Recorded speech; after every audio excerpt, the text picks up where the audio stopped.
오늘 우리에게 주신 마태복음 13장 말씀은 별명을 가지고 있는데 비유장이다. 그 중에서도 특별히 천국을 설명하는 천국 비유장이다. 이런 별명을 가지고 있습니다. 천국. 그리스도인들이 다 가고 싶어하고 갈 수 있다라고 확신하는 그러한 곳, 그것이 곧 천국이죠. 꼭 그리스도인뿐이겠습니까? 예수님을 믿지 않는 사람들도 천국 가라고 하면 다 좋아하죠. 그 천국은 죽어서 가는 곳만 천국이라고 하는 그런 좁은 의미를 넘어서 이 땅을 살아가는 그리스도인들에게 굉장히 큰 의미를 가져다주는 그런 귀한 단어입니다. 특별히 마태복음 13장을 통해서 자세히 들여다보면 천국이라고 하는 것은 모든 그리스도인에게 하나님께서 약속해 주신 소망이고, 모든 그리스도인들은 그 소망을 가지고 삶을 살아가야 된다고 하는 것을 알게 됩니다. 한마디로 얘기하면 그리스도인들이 살아가는 삶이 곧 천국을 나타내는 삶이어야 된다고 하는 거죠. 다시 바꿔 얘기하면 그리스도인이라고 한다면 천국을 살아내야 하는, 이때 살아낸다라고 하는 표현은 굳건한 의지를 이야기하죠. 의지를 가지고 천국을 살아내야 된다라고 하는 것이 말씀을 통해서 우리에게 알려집니다. 그렇지. 우리 하영이가 그렇다고 아멘하고 응답하는데, 그래서 종종 이 천국을 설명할 때 씨 뿌리는 그런 또 씨에 관한 비유가 등장하는데, 이걸 뭐 이곳저곳에서 흩어져 있는 것을 한꺼번에 탁 모아놓고 딱 보면 천국을 설명하는 그 비유에 두 사람이 있음을 보게 됩니다. 하나는 씨를 뿌리는 사람이 있고요, 또 하나는 뿌림받는 그 씨 자체가 있습니다. 씨를 뿌리는 사람은 누구겠습니까? 하나님이시되는 거고요. 또 그렇게 뿌려지는 씨는 누구를 이야기하는 거겠습니까? 저와 여러분, 예수님을 믿는 사람을 뜻하는 거죠. 오늘 비유도 역시 마찬가지입니다. 그러한 어떤 씨 뿌리는 비유, 또 천국 비유에 관한 어떻게 보면 전제라고 할까요? 이해를 돕기 위한, 그것을 우리가 기억하고 말씀을 좀 들여다보겠습니다. 또 하나, 우리가 읽은 말씀은 지금 겨자씨와 누룩이라고 하는 그런 제목을 갖습니다. 겨자씨 보신 분 계십니까? 겨자씨 보신 분이 계실 겁니다. 우리말에 깨알만하다, 그런 이야기가 있습니다. 그건 뭘 얘기하는 겁니까? 아주 작다. 그렇죠. 깨, 아주 작은 것. 근데 그 깨보다 훨씬 작은 것이 겨자씨입니다. 얼핏 보면 보이지도 않는, 자세히 들여다봐야 되는 것, 그게 겨자씨죠. 누룩은 뭘까? 효모죠. 누룩은 효모고 엄밀하게 따지면 곰팡이입니다. 그것이 빵에 들어갈 때는 가루로 모습으로 들어가는 거니까, 가루라고 하는 거니까 결국 이렇게 하나하나 헤쳐놓으면 겨자씨보다도 훨씬 더 작은 거죠. 눈에 보이지 않는 것. 그것을 비유로 오늘 천국을 설명합니다. 왜 겨자씨와 누룩이라는 단어를 선택했을까?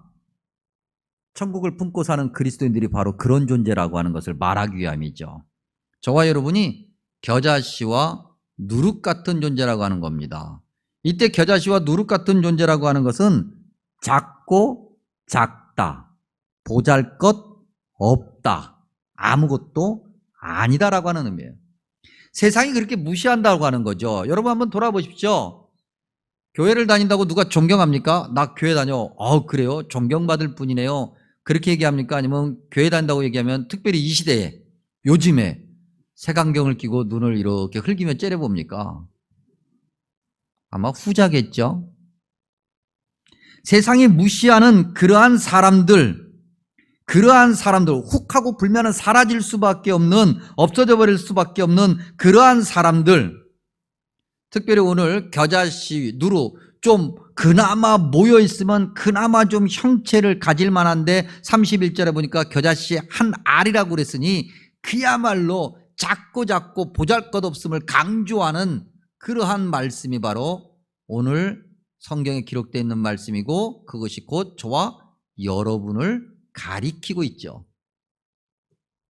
그런데 그렇게 아무것도 아닌 자, 보잘것없는 자, 그런 자를 오늘 성경을 보니 주인이, 바꿔 얘기하면 주님이 소중하게 자기 밭에 가져다 심으셨다 그랬어요. 여러분, 은혜죠. 은혜죠. 세상은 무시하고 버려버릴 것 같은데, 세상은 아무것도 아니라고 이야기하는데, 하나를 눈을 크게 뜨고 아무리 살펴봐도 잘 보이지도 않는 그 하나를 소중하게 여기시는 하나님의 모습, 그걸 가지고 와서 밭에 가서 심고자 그 많은 것 중에 하나를 콕 집어서 그렇게 선택하신 하나님의 은혜, 그것을 우리는 성경을 통해서 보게 됩니다. 여러분, 이 은혜의 선택은 꼭 여기서만 이야기하는 것이 아니죠. 특별히 구원을 약속한 말씀이 가득한 이사야서 43장으로 가면 1절에서 3절 앞부분에 뭐라고 기록하고 있습니까? 야곱아, 너를 창조하신 여호와께서 지금 말씀하시느니라. 이스라엘아, 너를 지으신 이가 말씀하시니라. 너는 두려워하지 말라. 내가 너를 구속하였고 내가 너를 뭐라고요? 지명하여 불렀다 그랬어요. 지명은 뭡니까? 손가락으로 이렇게 가리키면서 바로 너. 세상은 아무것도 아니라고 하는 저와 여러분을 하나님께서는 손가락으로 가리키면서 바로 너야, 너라고 불러주신 거예요. 은혜 아니에요, 여러분? 은혜인 거죠. 계속해서 이사야서 말씀을 읽어보면 이렇게 기록하고 있습니다. 내가 물 가운데로 지날 때에 내가 너와 함께 할 것이라. 강을 건널 때에 물이 너를 침몰하지 못하게 할 것이고, 내가 불 가운데로 지날 때에 타지도 아니할 것이요 불꽃이 너를 사르지도 못하리니 대저 나는 여호와 내 하나님이요 이스라엘의 거룩한 이요 내 구원자임이라. 아멘. 그런 은혜로 저와 여러분이 사는 거예요. 그런 은혜가 없으면 우리는 살 수가 없어요. 세상에서 이리 치고 저리 치고 이렇게 무시당하고 저렇게 무시당하다가 그야말로 아무런 가치없는 인생을 살고 끝나버릴 건데, 주님께서는 그렇게 하시지 않고 우리를 소중히 선택해 주셨다. 그것이 천국을 소망으로 마음에 품고 사는 그리스도인들이 받는 은혜라고 하는 거죠. 여러분, 크고 작음, 많고 적음, 이건 세상의 기준 아닙니까? 그런데 성경을 보니 예수님의 제자이었음에도, 오늘 우리의 믿음의 현장으로 바꿔 얘기하면 교회를 다니는 사람이었음에도 그런 세상의 기준을 중요하게 여기는 사람들이 있었다. 마태복음 20장 20절 이하에 보면 예수님의 제자 중에서 야고보와 요한의 어머니가 있습니다. 세베대의 아들들의 어머니라고 기록되어 있는 이 사람이 예수님께 찾아가서 간청하죠. 주님께서 주님의 나라를 이루실 때 내 아들 둘 있지 않습니까? 주님이 특별히 총애하시는 이 두 아들, 하나는 어디에? 오른쪽에, 하나는 어디에? 왼쪽에 앉게 주옵소서. 바꿔 얘기하면 내 아들들이 넘버 1, 넘버 2가 되게 해 주세요. 주님께서 그 이야기를 들으시고 뭐라고 답변하십니까? 너희 중에 누구든지 크고자 하는 자는 너희를 섬기는 자가 되고, 너희 중에 누구든지 으뜸이 되고자 하는 자는 너희의 종이 되어야 하리라. 인자가 온 것은 섬김을 받으려 함이 아니라 도리어 섬기려 하고 자기 목숨을 많은 사람의 대속물로 주려 함이라 그랬어요. 예수님을 믿는 예수님의 제자들도 예수님과 함께 예수님께서 무엇을 보여주시고 무엇을 가르치시는가를 가장 가까운 거리에서 보고 듣고 그렇게 살아가는 예수님의 제자들조차도 세상의 기준을 으뜸으로 알고 있었다는 거예요. 세상의 기준이 먼저라고 그렇게 그걸 추구하고 그걸 바라고 있었다고 하는 거죠. 오늘 저와 여러분도 신앙생활 하는데 몸은 여기에 있는데 마음은 세상의 기준에 가 있어요. 몸은 여기에 있으면서 귀로 하나님의 말씀을 듣고는 있는데 우리의 삶은 세상의 그 많음을 동경하고 세상의 그 크고 위대함을 추구해요. 천국 백성이라고 말하기가 좀 어렵겠죠. 주님은 세상의 기준과 완전히 반대이시지 않습니까? 우리가 잘 알고 있는 빌립보서 2장 5절 이하의 말씀 뭐라고 기록하고 있습니까? 하나님과 본체셨다 그랬어요, 원래. 그런데 그렇게 동등됨을 여길 것을 취하지 않으시고 의도적으로 그걸 버리시고 성경에 기록된 바에 의하면 자기를 비워 그래서 자기를 비운 건 뭐예요? 버렸다는 거잖아요. 종의 형체를 가지셨고 거기에서 끝난 것이 아니라 우리의 모든 죄를 사하시기 위해서 십자가에서 죽으셨어요. 세상과 정반대 아닙니까? 우리가 대림절 기간 예배를 드리면서 주님께서 이 땅에 오시는 모습을 잘 알고 있습니다. 주님께서 인간의 몸으로 이 땅에 오셨을 때 어디에 오셨습니까? 고관대자기 집에 오신 것이 아니라고 하는 것. 심지어는 사람이 사는 방, 그것이 뭐 큰 방이든 작은 방이든 깨끗한 방이든 누추한 방이든 그 방이 아니라 어디에 오셨다고요? 구유. 좋게 얘기해서 구유죠. 짐승 밥통. 주님은 아주 처음부터 세상의 기준과는 완전히 다른 모습으로 우리에게 오셨고 우리에게 그 다른 모습을 보여주고 계시고 우리에게 천국을 약속해 주시며 천국을 소유한 자가 살아가야 되는 모습은 바로 이런 거야 라고 말씀하시죠. 그런데 우리는 우리의 믿음을 가만히 돌아보면 솔직하게 주님 따로 나 따로이지 않은가, 말씀 따로 나 따로. 성경에 기록된 내용은 그저 문자일 뿐이에요.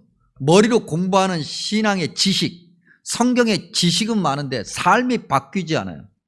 내가 말씀에 관해서는 잘 아는데 말씀이 나를 바꾸지를 않아요. 어쩌면 말씀에 관해서 아는 것만도 대단할지 모르는데 아예 말씀 자체에 관심이 없어요. 그러한 우리의 믿음의 모습들. 예수님을 10년, 20년, 30년, 40년을 믿어도 인품이 바뀌지 않고 언행이 바뀌지 않는 우리의 모습들. 주님 따로 나 따로.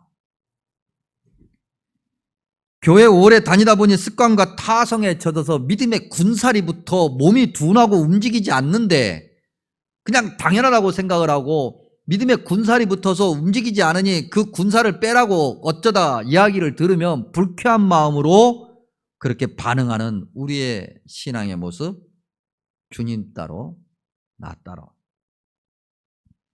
나 편하기 위해서 신앙생활하는 건데 교회 오면은 예배드리면은 좀 뭔가 보상 내가 열심히 내가 살면서 세상에서 죄 지은 거 뭔가 좀 그렇게 해서 좀 이렇게 좀 덮어진 것 같고 좀 열심히 이렇게 하면 내 자식도 좀 잘 되겠지 이러한 마음으로 내가 믿음 생활하는데 교회 다니다 보니 자꾸 이거 하라고 하고 저거 하라고 그러고 이렇게 하지 말라고 하고 저렇게 하지 말라고 하고 간섭하고 강요해. 그래서 싫어. 주님 따로 나 따로. 나와 맞지 않는다고 내 스타일이 아니라고 끊임없이 자기가 원하는 교회를 찾아서 주님 만날 그날까지 교회 찾아 이렇게 저렇게 떠도는 그런 믿음. 심지어는 내가 교회 안 나가고 나 혼자 믿고 말지라고 허울 좋은 가나안 성도라고 하는 이름을 붙이는 그러한 믿음. 그거 주님 따로 나 따로.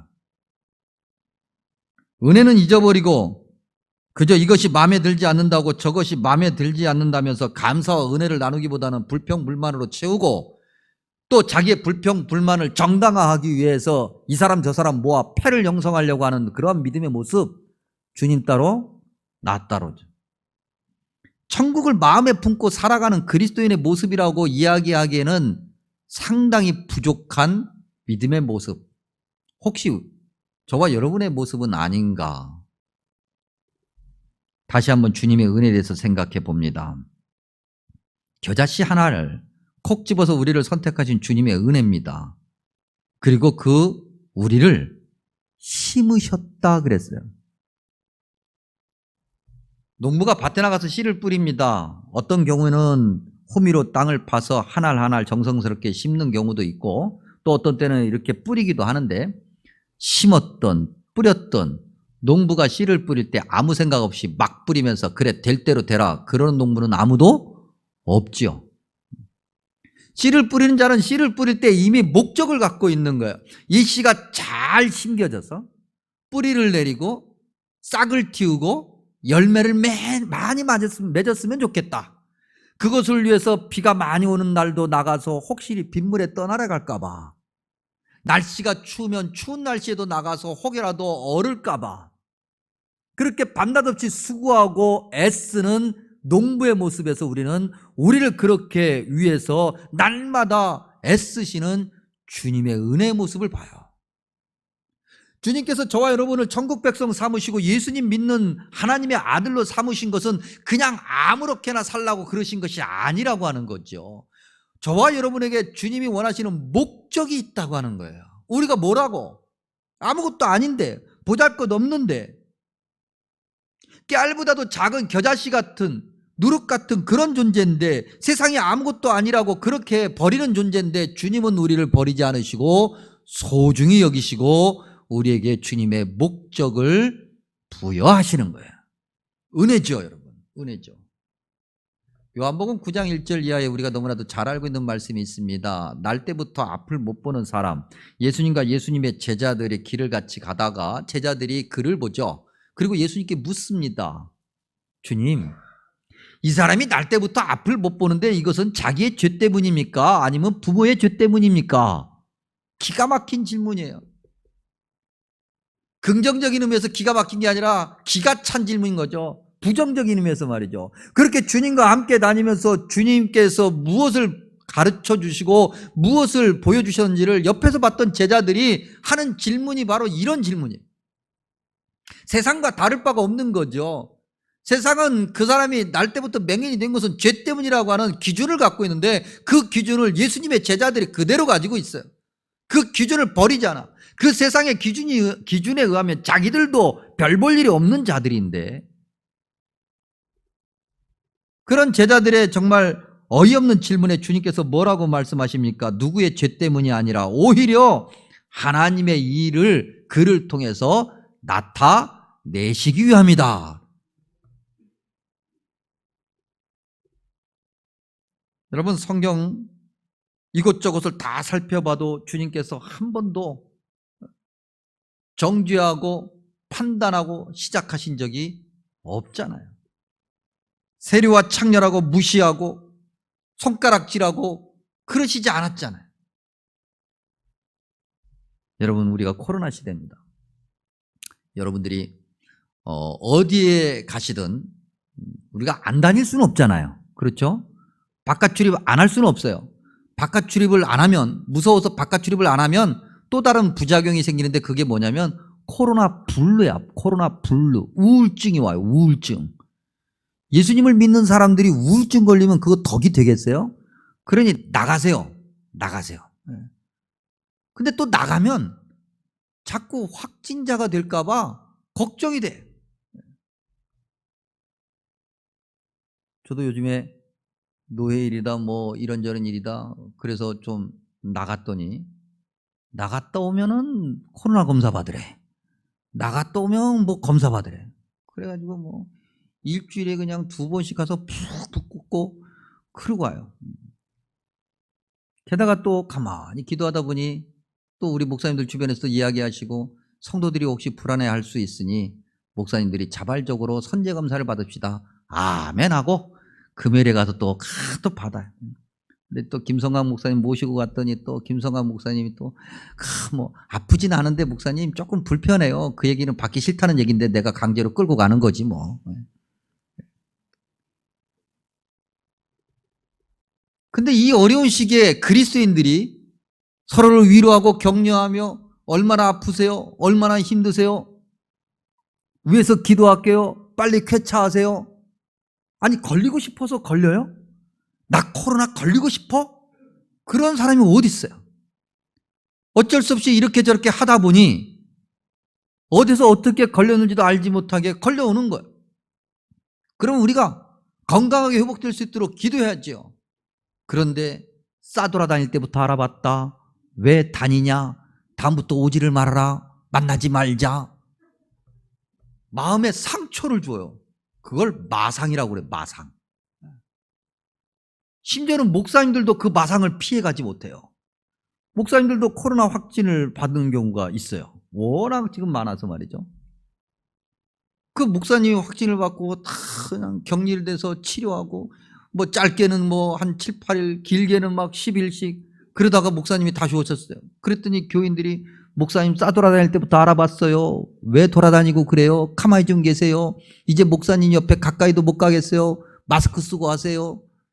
목사님이 마음에 상처를 받아요.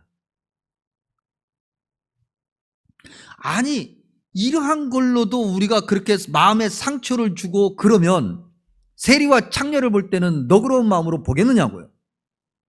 주님은 한 번도 그러신 적이 없는데 세상은 뭐라 그래요? 세리와 창녀야, 더러운 애들이야, 정죄하고 시작해요. 세리와 창녀가 나를 받아달라고 그렇게 얘기하면 그거 그만두고 와. 그만두면 그때 가서 내가 생각해 볼게. 이게 세상의 기준이에요. 그런데 주님은 한 번도 그렇게 말씀하신 적 없어요. 세리와 창녀들이 아직 세리와 창녀 일을 그만두지 않았는데도 그 자리에서 그들을 품어안고 그 자리에서 그들에게 사랑을 나누고 그들과 함께하며 그들이 그렇게 스스로 회개하며 그 자리를 벗어날 수 있도록 돕고 또 돕는 주님의 모습을 우리는 성경을 통해서 아는데 우리는 어떠한 믿음의 모습으로 이 시대를 살아가고 있는가? 천국 백성이 맞는가? 낮아지려고 하지도 않고 삼기려고 하지도 않고 늘 높은 자리에 앉으려고 하고 세상의 기준을 좋아하고 세상에서 으뜸가려고 하고 몸 따로 행동 따로 신앙 따로 다 따로따로 그러한 모습으로 살아가는 그러한 신앙의 모습을 주님은 신랄하게 비판하시죠. 성경에서 주님께서 말씀하십니다. 누구든지 자기를 높이는 자는 낮아지고 누구든지 자기를 낮추는 자는 높아지리라. 세상 이치도 그렇잖아요. 은혜를 입은 자가 은혜를 잊어버리고 경거망동하고 교만하면 배은망덕하다고 하면서 거기에 징벌을 내리려고 하는데 우리 주님은 사랑이 많으시고 아주 은혜가 풍성하신 분이기 때문에 내가 어디서 뭘 해도 끝까지 나를 지켜주시고 나에게 영원한 천국을 약속해 주실 거야? 착각하지 마십시오. 성경은 그렇게 말하지 않아요. 주님은 항상 은혜를 주시지만 우리가 은혜의 자리에서 벗어나 버리면 주님이 주시는 은혜를 우리가 받을 수 없어 우리가 스스로 화를 자초하는 꼴이 돼요. 이스라엘 백성이 멸망한 이유는 뭐 때문입니까? 주님께서 괘씸하니까 니들은 한번 망해봐? 아니죠. 주님께서 끊임없이 주님의 종들을 보내셨고 끊임없이 말씀하셨는데 그들이 그 자리에 없었기 때문에 멸망을 자초했잖아요. 에스겔서 17장 24절에 들판의 모든 나무가 나 여호와는 높은 나무를 낮추고 낮은 나무를 높이며 푸른 나무를 말리고 마른 나무를 무성하게 하는 줄 알리라. 마지막 그날에 우리가 주님 앞에 섰을 때 천국을 마음에 품은 백성으로서 주님 앞에 섰는데 주님께서 뭐 하다 왔냐 물어보시면 이것저것 돌아다니다가 왔어요. 과연 주님의 은혜를 마음에 품은 자로 천국을 살아내는 자로 칭찬받을 수 있을까? 우리가 질문해 봐야죠. 겨자씨, 눈에 보이지도 않는 그 겨자씨 한 알이 그렇게 땅에 심기고 그것이 자라 풀보다 커지고 나무가 되어 공중의 새들이 와서 쉴 것이라고 누가 상상을 했겠어요? 아무것도 아니니까 헉 버려버려요. 아무것도 아니니까 보잘것없다고 내버리는 그러한 존재가 주님 말씀 앞에 순종했더니 그렇게 크고 큰 나무가 되어 공중의 새들이 와서 쉬는 나무가 되었다고 누가 상상이나 했겠냐고요. 여러분 우리가 31절부터 읽었는데 31절 앞부분에 보면 24절에서 30절에 세상이 인정하는 좋은 시가 있어요. 세상이 인정하는 좋은 씨도 뿌려지면은 결국 가라지를 피할 수 없어요. 그래서 그 가라지와 싸워야 되는데 하물며 겨잘씨 한 알 정도 아무것도 아닌 자가 가라지를 상대할 수 있을까? 상대할 수 있죠. 어떻게 하면? 순종하면, 그 은혜를 간직하면. 그래 주님께서 나를 통해서 하나님의 뜻을 이루고자 하셔. 너무나도 감사해. 이 은혜가 너무 크니 내가 어떻게 하면은 주님이 원하시는 삶을 살까라고 순종할 때, 그럴 때 우리가 지난주 말씀 나누면서 잠깐 살펴봤던 디모데후서 2장 20절과 21절 뭐라고 그랬습니까? 큰 집에는 그릇이 몇 가지가 있는데 금그릇, 은그릇, 질그릇, 즉 흙으로 만든 그릇과 나무 그릇도 있다. 금, 은, 나무, 흙으로 만든 것은 세상의 기준인 거예요.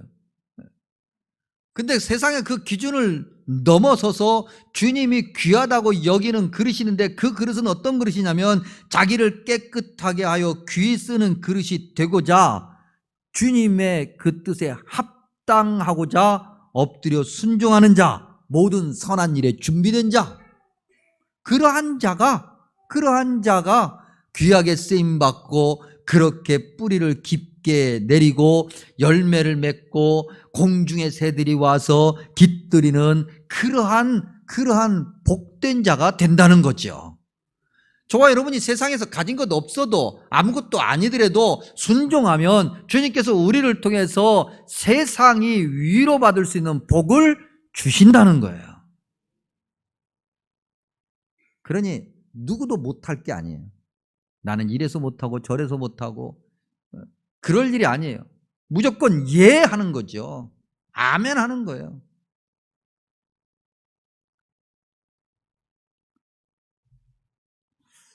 여러분 오징어 게임이라는 영화 보셨습니까? 오징어 게임. 오징어 게임. 예. 오징어 게임. 저도 기억납니다. 예. 어렸을 때 학교 끝나면은 학교 운동장에다 크게 그려놓고 해질 때까지 놀면서 런닝 찢어 먹고 신발 찢어지고 그랬던 그 놀이, 오징어 게임. 지금 뭐 세계가 난리래죠. 그 오징어 게임 때문에. 저는 보지 않았었는데 선배 목사님이 그걸 꼭 봐야 된다고 그래서 성격은 급하고 그게 뭐 한 편이 아니더군요. 몇 개가 있어서 그걸 다 보려니 시간은 없고 그래서 이제 한꺼번에 몰아서 1.5배속으로 빨리 돌려놓고 그것도 또 앞으로 툭툭툭툭 넘겨가면서 그러고 봤어요. 그래서 봤는데 두 가지 오늘 말씀과도 전복되는 두 가지. 하나는 예수님을 잘 믿어야 되겠다. 거기 보면 두려움에 주기도문 열심히 하는 사람이 있어요. 보신 분은 아실 겁니다. 그래서 그 사람을 옆에 사람이 보고 칭찬합니까? 비웃습니까? 비웃어. 우리가 올바른 신앙을 가지지 않으면 우리가 주기도문을 알고 사도신경을 알아도 세상에서 비웃음거리밖에 안 되는 거예요. 그리고 또 하나가 뭐였습니까? 세상에 믿을 사람이 있다 없다? 없더라. 오직 주님만. 하영아 주님만 믿고 잘 살아라. 세상에 믿을 놈 하나도 없다. 주님 잘 믿고 살면 하나님께서 믿을 사람 붙여주신다.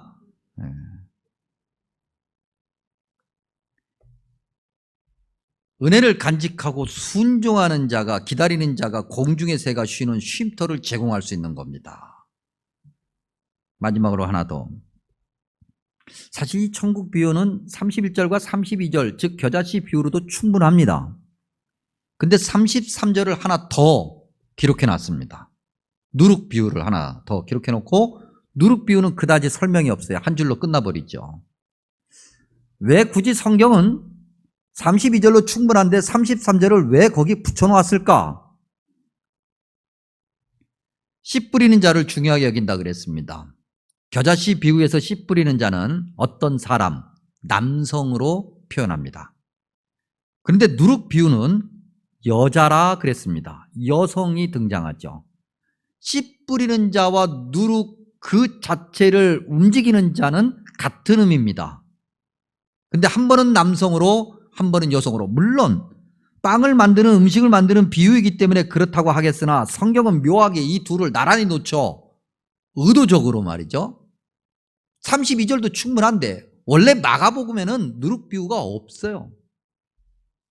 근데 이걸 두 개를 일부러 집어넣어놨어요. 왜 그랬을까?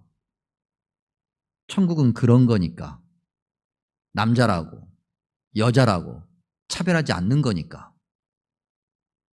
높다고 낮다고 차별하지 않으니까. 많다고 적다고 차별하지 않으니까.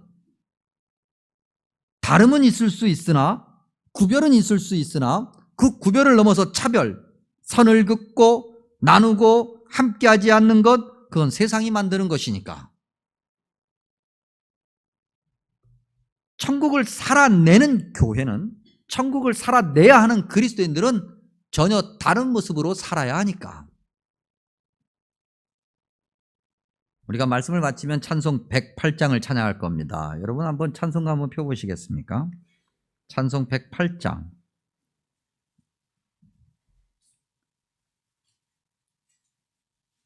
이렇게 가사가 기록되어 있습니다. 그 어린 주 예수 누울 자리 없어. 세상에는 주님께서 누우실 만한 자리가 없는가 봅니다. 사람 사는 곳에는 그런 자리가 없는가 봅니다. 그 귀하신 몸이 구유에 있네. 저 하늘 별들이 반짝이는데 그 어린 주 예수 꼴, 즉 짐승의 그 먹거리 위에 자네. 그 육축 소리에 아기 잠 깨나 사람들이 찬양하는 소리, 기쁨과 감사로 환호하는 소리에 잠이 깨어나야 되는데 가축 소리에 잠이 깨어나. 그 순하신 예수 우시지 않네. 그 귀한 예수를 나 사랑하니 새날이 밝도록 천국에 가는 그날까지 늘 함께 하고 싶다. 주 예수 내 곁에 가까이 계셔 그 한없는 사랑 늘 베푸시고 온 세상 아기들, 순종하는 자, 하나님께 헌신하는 자, 은혜를 아는 자 다 품어주사 주 품 안에 안겨 살게 하소서. 아멘. 기도하겠습니다.